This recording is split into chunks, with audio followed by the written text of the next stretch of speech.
higher data rate. But before we do that, I first like to show you the worst cable we've ever tested.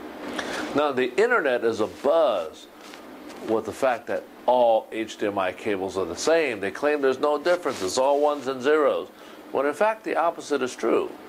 We have had 5 HDMI standards since 2002, and the latest one is not easy to fulfill. It is HDMI 1.3 Category 1 and HDMI 1.3 Category 2. Boy, that's a mouthful. And it all depends on how long you want to transfer that data over, what length. It gets harder and harder to meet. So here are some of the cables that we pulled out, and quite frankly, I'm pulling out the worst cable that I've ever seen. It's a flat HDMI cable designed, as the manufacturer said, to fit underneath the carpet. But let's see what that tests at 4.55 gigabits.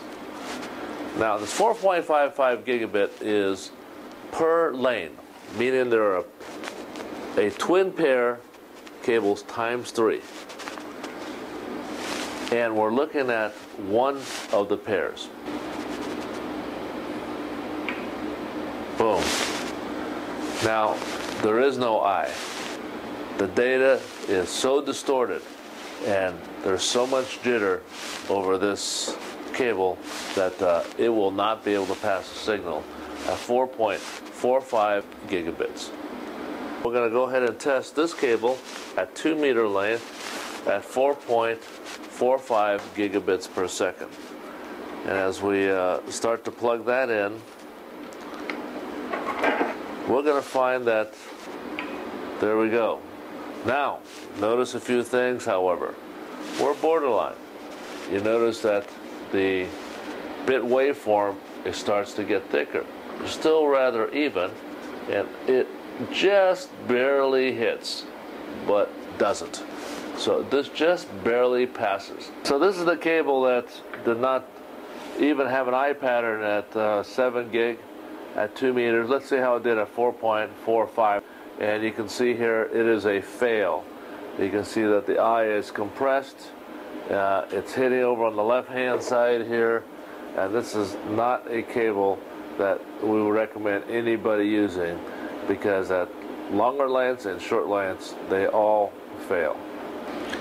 Now, there are a lot of applications where 2 meters is not long enough, and especially with flat screens and the way we want to hide components and not put them right in front of our TVs requires a longer cable.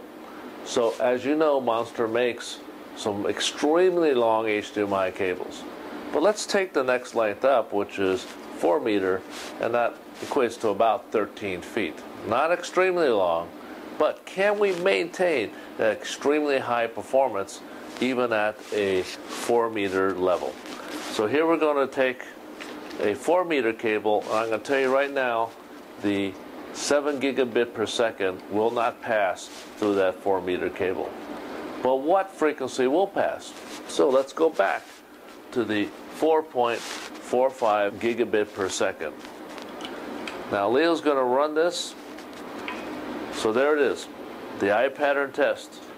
And you can see this is the performance limit at 4 meters at 4.45 gigabits per second times 3. This is a 13.3 gigabit cable. It is the biggest, most data intensive pipe on the market today. I don't think we can beat it. Let's take a look at what the eye pattern test looks like.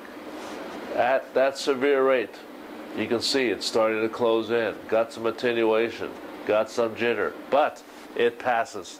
And you can see here where the mask is relatively clear, and the unique thing about it, it's still relatively symmetrical. I'll show you some of the other cables that don't quite look like that.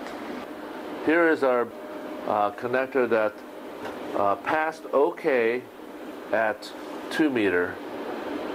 Now at 4.45 gigabits at 4 meters, you can see it fails terribly. So the eye pattern has a very, very thick legs to it at the top, showing heavy attenuation, heavy jitter, and this will probably not pass a signal. So good try at 2 meter, failure at 4 meter.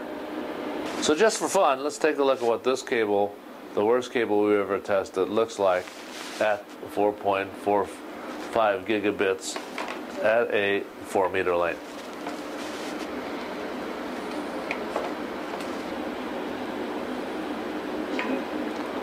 There you see it. This is probably the worst eye pattern test you'll ever see. It has virtually no opening. All that is distortion within the cable. So this cable has absolutely failed at that 4.45 gigabit rate. So the question remains, what is acceptable standards for long-length HDMI cables? And we've come to a conclusion. We want to do all our measurements for long length at 1.48 gigabits per second, or a total of 4.45 gigabits for the whole cable. What does that equate to? That's 1080p 8-bit color at 60 hertz, which covers today's HD applications except for PlayStation 3. So if we take a look at what this cable can do at a 10 meter length using 1.48 gigabits per second, let's see how it works out. Okay, so there you go. We're looking at the Monster HDMI cable. You got a good opening eye. Your rise time is suffering a little bit here, but it does go through, and this cable has passed. So we can deliver a great solid signal at 10 meters at 1080p 8-bit 60 hertz. So here's the same cable that failed at a higher data rate, 10 meters, well-known brand name, but we're going to patch that in and see if it can pass at the lower data rate of 1.48 gigabits per second per leg. Oh boy, you can see that the eye is almost completely closed. So it did not pass the higher data rate. It didn't even pass this lower data rate, and you can see the eye pattern is closed and a very poor performer compared to a Monster cable. This one came off the internet.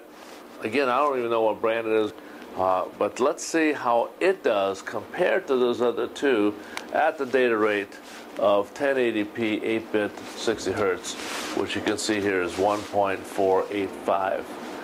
So let's take a look how the cable did. Oh my goodness. Take a look at that. You'll have almost no eye. It's completely closed off. Here's the signal. It didn't make it through the cable at all. So the last cable failed. This cable failed even more. So it just shows when you're running long lines, be really careful because this cable will not perform. So what do we learn? Well, first of all, that not all HDMI cables are created equal. There are hundreds, thousands of HDMI cables on the internet, and you really don't know what kind of quality they have. They don't have all of the testing gear and all of the due diligence it takes to properly test the variations in all the different cables. So we saw how the eye pattern test can vary.